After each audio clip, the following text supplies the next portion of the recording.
വണക്കം. അങ്ങനെ നമ്മുടെ വി ഡി സതീശൻ സർക്കാർ സത്യപ്രതിജ്ഞ ചെയ്ത് അധികാരമേറ്റു. പറയുമ്പോൾ നമ്മളെല്ലാം പറയണമല്ലോ, നമ്മൾ ഈ വിമർശിക്കാൻ വേണ്ടി മാത്രം വായ തുറക്കരുത്.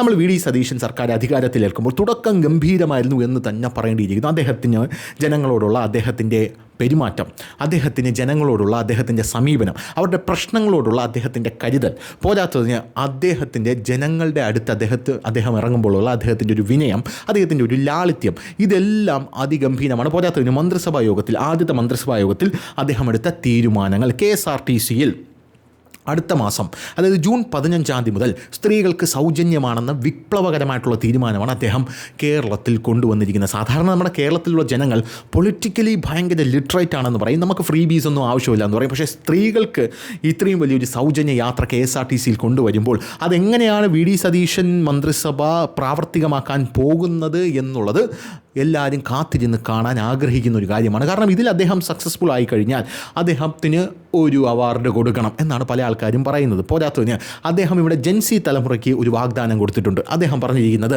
വണ്ടി മോഡിഫിക്കേഷൻ, നിയമപരമായിട്ടുള്ള മോഡിഫിക്കേഷൻ എല്ലാം അനുവദിക്കും, വണ്ടി മോഡിഫൈ ചെയ്യണമെന്ന്. ഇതിനു മുമ്പ് ഒരു വേട്ടാവളിയ മന്ത്രിയായിരുന്നു ഗതാഗത വകുപ്പിൽ, ഇപ്പോൾ CP ജോണാണ് ഇരിക്കുന്നത്. അതിനു മുമ്പ് KB ഗണേഷ് കുമാർ എന്ന് 8 നിലയെ പൊട്ടിച്ച് ജനങ്ങൾ കൈ കൊടുത്തു. നമ്മളെന്തിനും അവൻ്റെ നിന്ന് 10,000 രൂപ കടം വാങ്ങിച്ചിട്ട് അവൻ്റെ അടുത്ത് നിൽക്കും പോലെയാണ് അവൻ്റെ പെരുമാറ്റം. മാടമ്പി സ്വഭാവം എന്നൊക്കെ പറഞ്ഞാൽ അങ്ങേ അറ്റം മാടമ്പി സ്വഭാവം. ജനങ്ങളുടെ അടുത്ത് വരുമ്പോൾ മറ്റേ അവൻ കാറി തുപ്പുന്നു, അവൻ മറ്റേ അപ്പിവാരി എറിയുന്നു, ഇങ്ങനെയൊക്കെയുള്ള വൃത്തികെട്ട സ്വഭാവമുള്ള KB ഗണേഷ് കുമാർ എവിടെയെങ്കിലും, അതായത് റോഡിൽ കൂടെ വണ്ടി ഓടിച്ച് പോകുമ്പോൾ KSRTC ഡ്രൈവർമാർക്ക് പോലും ഒരു ചേക്ക കൊടുക്കാത്ത ഒരു ഗതാഗത മന്ത്രിയായാലും നമ്മുടെ KB ഗണേഷ് കുമാർ എന്ന് പറയുന്നത്. മന്ത്രിയാവാൻ ഒരു യോഗ്യതയില്ലാത്ത ഒരുത്തനാണ് KB ഗണേഷ് കുമാർ എന്ന് പറയാതിരിക്കാൻ നിവൃത്തിയില്ല. നല്ല മന്ത്രി എന്ന് പേരെടുത്തൊരു വ്യക്തിയാണ്, പക്ഷേ അവസാന നിമിഷം എല്ലാം കൊണ്ടിട്ട് കുളവാക്കി, ചാളവാക്കി, പടിക്കെ കൊണ്ടിട്ട് കല ഉടച്ചെന്ന് മാത്രമേ പറയാനുള്ളൂ. അവൻ്റെ പരിഷ്കാരങ്ങളും മറ്റതും മറിച്ചതും ജനങ്ങൾ സത്യം പറഞ്ഞാൽ പൊറുതിമുട്ടി. പിന്നെ ഇപ്പോൾ നമ്മുടെ വി ഡി സതീശൻ്റെ ഈ ഒരു ലാളിത്യം, ആ ഒരു ലാളിത്യവും ആ ഒരു കരുതലും കണ്ട് കൃമികടി പൂണ്ട ഒരു വിഭാഗം മാത്രമേ നമ്മുടെ കേരളത്തിലുള്ളൂ. അത് കമ്മിക്കുട്ടന്മാരാണ് എന്ന് മാത്രമേ എനിക്ക് പറയാനായിട്ടുള്ളൂ. കാരണം ഈ ഒരു ലാളിത്യം, ജനങ്ങൾക്കിടയിലേക്ക് ഇറങ്ങുന്ന ആ ഒരു ലാളിത്യം, ജനങ്ങളുടെ തോളിൽ തട്ടുക, അവരെ നോക്കി പുഞ്ചിരിക്കുക, അവരോട് സൊറ പറയുക, അവരോട് തമാശ പറയുക, അവർ പറയുന്ന തമാശ ആസ്വദിക്കുക, ജെൻസി പിള്ളേരെ കയ്യിലെടുക്കുക, പിന്നെ പോരാത്തതിന് സെൽഫി എടുക്കുക, മാധ്യമപ്രവർത്തകരോട് കയർക്കാതെ സംസാരിക്കുക, അവരെന്ത് ചോദിച്ചാലും ചിരിച്ചുകൊണ്ട് സംസാരിക്കുക. ഇങ്ങനെയൊക്കെ ഒരു ക്വാളിറ്റി ഒരു കമ്മ്യൂണിസ്റ്റ് മുഖ്യമന്ത്രിയിൽ മാത്രമേ ഉണ്ടാകാൻ പാടുള്ളൂ എന്നാണ് അവന്മാർ വിചാരിച്ച് വെച്ചിരിക്കുന്നത്. അങ്ങനെ ഒരു മുഖ്യമന്ത്രി എന്തായാലും നമുക്ക് കിട്ടിയില്ല. നമുക്ക് കിട്ടിയത് ഒരുമാതിരി ടോയ്ലറ്റ് ഇരിക്കുന്ന എക്സ്പ്രഷനുള്ള ഒരു മുഖ്യമന്ത്രി ആയിപ്പോയി, മുഖ്യമന്ത്രി പിണറായി വിജയൻ. അങ്ങനെയുള്ള മുഖ്യമന്ത്രി ആയതുകൊണ്ട് തന്നെ 35 സീറ്റായിട്ട് പൊട്ടിച്ചടുക്കി കൈ കൊടുത്ത് ജനങ്ങൾ, എന്നിട്ടും തോൽവി അംഗീകരിക്കാൻ തയ്യാറായിട്ടില്ല എന്നുള്ളതാണ്.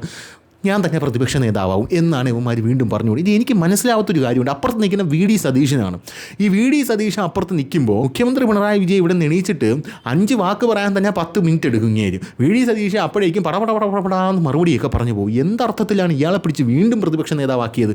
അല്ല, ഇനി അടുത്ത UDF ഭരണം മാറുകയാണെങ്കിൽ നമ്മൾ വീണ്ടും പിണറായി വിജയൻ തിരിച്ച് മുഖ്യമന്ത്രിയാകാനായിട്ട് വീണ്ടും വോട്ടിട്ട് കൊടുക്കണോ? എന്താണ് ഈ ഉദ്ദേശിക്കുന്നതെന്ന് മനസ്സിലാവുന്നത്. അതാണ് പറയുന്നത്. കമ്മ്യൂണിസ്റ്റ് പാർട്ടി ഇപ്പോൾ ക്ഷയിച്ചു. ഇപ്പോൾ കമ്മ്യൂണിസ്റ്റ് പാർട്ടിയിൽ ഞാനും എൻ്റെ അപ്പനും സുഭദ്രയും എന്ന് പറയാൻ പോലെ ഞാനും മരുമോനും മോളും, ഇത് മാത്രമേ ഉള്ളൂ. എൻ്റെ മരുമോനെ ഒരു നിലയിലെത്തിക്കുന്നത് വരെ ഞാൻ പ്രതിപക്ഷ നേതാവ് സ്ഥാനത്തുനിന്ന് ഇറങ്ങൂല, മുഖ്യമന്ത്രി സ്ഥാനത്തുനിന്ന് ഇറങ്ങൂല എന്ന് ശപഥം എടുത്തിരിക്കുകയാണ്. വേറെ ആരും ഇല്ലേടേ? ഇപ്പോൾ ഞാൻ കമ്മ്യൂണിസ്റ്റ് അണികളോടാണ് ചോദിക്കുന്നത്, വേറെ ആരും ഇല്ലേ? പല പാർട്ടി കമ്മിറ്റികളിലും പല യോഗങ്ങളിലെല്ലാം അണികളും സഖാക്കന്മാരെല്ലാം സത്യം പറഞ്ഞാൽ പിണറായി അച്ചം പുച്ചം അറഞ്ചം പുറഞ്ചം തെറി പറഞ്ഞ് നാറ്റിച്ചുകൊണ്ടിരിക്കുകയാണ്. എന്നിട്ടും കണ്ണൂരെത്തിയപ്പം അഭിവാദ്യങ്ങൾ 100 ചുവപ്പൻ ഇതൊക്കെ എങ്ങനെ സാധിക്കുന്നെന്ന് മാത്രമേ എനിക്ക് സത്യം പറഞ്ഞാൽ ചോദിക്കാനുള്ളൂ. നമ്മുടെ വിഷയം അതൊന്നുമല്ല. നമ്മുടെ വിഷയം എന്ന് പറഞ്ഞാൽ വിഷയത്തിൽ നിന്ന് വഴുതി മാറി. നമ്മുടെ വിഷയം എന്ന് പറഞ്ഞു കഴിഞ്ഞാൽ നമ്മുടെ ഷാജണ്ണൻ വീണ്ടും രംഗത്തെത്തിയിട്ടുണ്ട്. കേരളത്തിലെ അല്ല, ഇന്ത്യയിലെ ലോകത്തിലെ നമ്പർ 1 പ്ലാറ്റ്ഫോമായിട്ടുള്ള നമ്മുടെ ഷാജണ്ണൻ്റെ ഓൺലൈൻ ചാനലാണ് പിണറായിയെ തോപ്പിക്കാനായിട്ടുള്ള കരുകൾ നീക്കിയത് എന്ന് പറഞ്ഞുകൊണ്ട് അണ്ണൻ രംഗത്തെത്തിയിട്ടുണ്ട്. പിന്നെ അണ്ണനെ പറ്റി പറയണ്ടല്ലോ, അണ്ണൻ വ്യൂസ് പിടിക്കാൻ മിടുക്കനാണ്. അണ്ണൻ ഒരു ദിവസം വ്യൂസ് കിട്ടാനായിട്ട് അണ്ണൻ ഒരു വാർത്തയില്ലെങ്കിൽ അണ്ണൻ ഉടനെ അടുത്ത വാർത്ത അടിക്കും. അതായത് നോട്ടുകെട്ടുകളുമായി ചാക്കിൽ മറുനാടനിൽ യുവതിയെത്തി, എന്തിന് എന്നെ സോപ്പിടാൻ എന്ന് പറഞ്ഞ വാർത്തകളൊക്കെയാണ് അണ്ണൻ അടിച്ചുകൊണ്ടിരിക്കുന്നത്. എന്ത് തന്നെയായിരുന്നാലും അണ്ണൻ്റെ ഇപ്പോൾ UDF അധികാരത്തിൽ കയറിയിട്ടുള്ള അവസ്ഥയെന്ന് പറയുന്നത് സത്യം പറഞ്ഞാൽ നമ്മുടെ പുലിവാൽ കല്യാണത്തിലെ മണവാളൻ്റെ അവസ്ഥയാണ്. പുലിവാൽ കല്യാണത്തിന് മണവാളം പൈസയും കൊടുത്തിട്ട് നേരെ വിദേശത്തോട്ട് പോയിട്ട് മുംബൈയിൽ വന്ന് നമ്മുടെ ജയസൂര്യ വിളിച്ച് കരയുന്നൊരു കരച്ചിലുണ്ട്.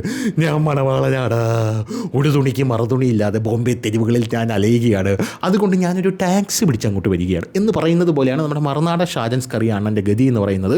പക്ഷേ അതൊന്നും തുറന്നു പറയാൻ അണ്ണന് നാണോ മാനോ ഉളുപ്പോ ഇല്ല എന്നുള്ളതാണ് മറ്റൊരു കാര്യം എന്ന് പറയുന്നത്. നമ്മുടെയൊക്കെ മാധ്യമ പ്രവർത്തകരാണ്. നമ്മൾ മാധ്യമപ്രവർത്തകരാകുന്നത് എന്തിനാണ് എന്നൊരു ചോദ്യമുണ്ട്. ഞാനൊക്കെ പ്രസ് ക്ലബ്ബിൽ പഠിക്കാൻ കയറിയപ്പോൾ മാധ്യമപ്രവർത്തകരാകുമ്പോൾ അവരാദ്യം പറഞ്ഞു തരുന്നത് ഇത് ഒരു സാമൂഹിക സേവനമായിട്ട് കണക്കാക്കണം, അങ്ങനെയുള്ളവർ മാത്രം പഠിച്ചാൽ മതി, അല്ലെങ്കിൽ നിങ്ങൾക്ക് ഇഷ്ടം പോലെ തൊഴിലുകൾ വേറെ പുറത്ത് കിട്ടുന്നുണ്ട്, അതിനൊക്കെ നിങ്ങൾ പൊക്കോളൂ എന്നവർ കൃത്യമായിട്ട് പറഞ്ഞിട്ടാണ് അകത്ത് കയറ്റുന്നത്. പക്ഷേ ഇപ്പോൾ അതൊന്നും ആരും ഒരു സ്ഥലത്തും പ്രാവർത്തികമാക്കാറില്ല എന്നുള്ളതാണ് പ്രധാനപ്പെട്ട കാര്യം എന്ന് പറയുന്നത്. എന്തായാലും നമ്മുടെ ഷാജൻ സ്കറിയണ്ണൻ മാധ്യമപ്രവർത്തകനായി നിന്ന് പിണറായിയെ ഞാനാണ് തോൽപ്പിച്ചത്, എന്നിട്ട് പോലും UDF എന്നെ വിളിച്ചില്ല, എന്ന് സത്യപ്രതിജ്ഞയ്ക്ക് പോലും വിളിച്ചില്ല എന്ന് പറഞ്ഞ് കരഞ്ഞു മെഴുകി രംഗത്തെത്തിയിരിക്കുകയാണ്.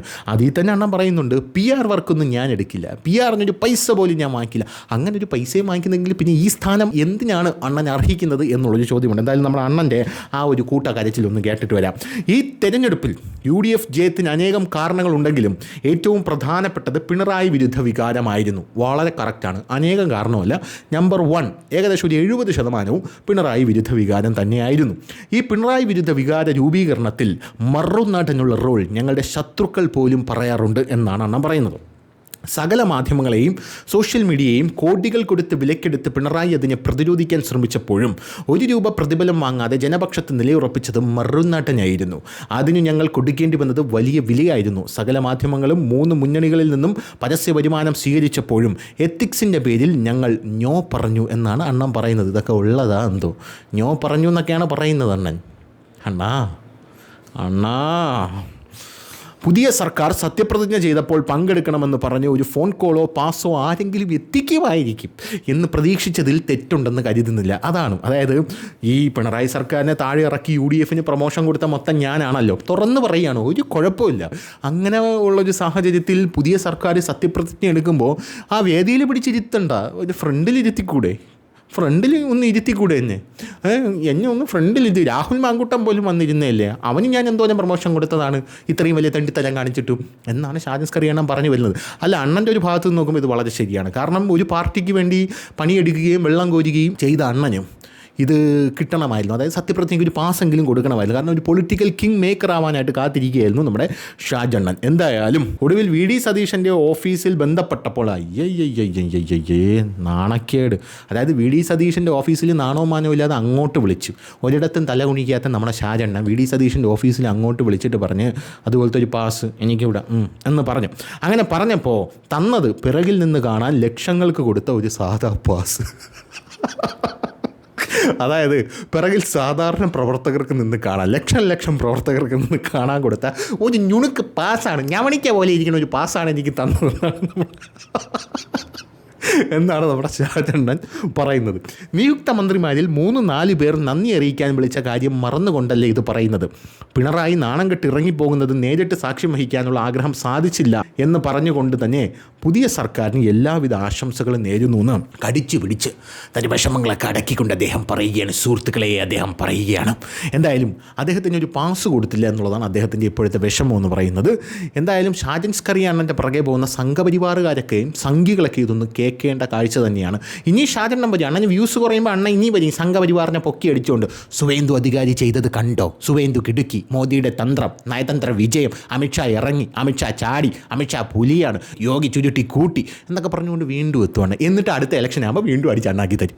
ഇതാണ് അണ്ണൻ്റെ പരിപാടി എന്ന് പറയുന്നത്. എന്ത് തന്നെ ആയിരുന്നാലും നമ്മുടെ ഷാജൻ സ്കറിയണ്ണൻ കോൺഗ്രസ്സുകാരുടെ പാസ് കിട്ടിയില്ല എന്ന് പറഞ്ഞ് നിലവിളിച്ചുകൊണ്ട് രംഗത്തെത്തിയിരിക്കുന്ന കാഴ്ചയാണ് സുഹൃത്തുക്കളെ നമുക്ക് കാണാനായിട്ട് സാധിക്കുന്നത്.